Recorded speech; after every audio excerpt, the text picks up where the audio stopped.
एक दफा का जिक्र है।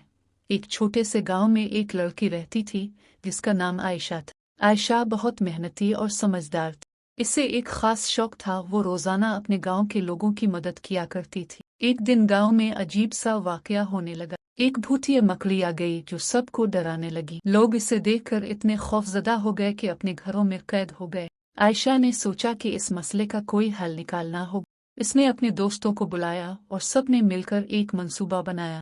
आयशा ने सबको समझाया, हमें इस मकड़ी से डरना नहीं बल्कि इसका सामना करना है। आयशा ने एक तरकीब सोची। सबने मिलकर फैसला किया कि वो मकड़ी को जंगल में ले जाएंगे जहां वो आराम से रह सके और गांव वालों को नुकसान न पहुंचाए। जब उन्होंने मकड़ी को देखा तो आयशा ने निहायत मोहब्बत से इससे बात की और कहा, तुम हमें डराकर क्या हासिल करोगी?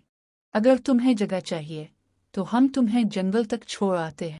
मकड़ी ने आयशा की बात मान ली और खुद ही जंगल की तरफ चली गई।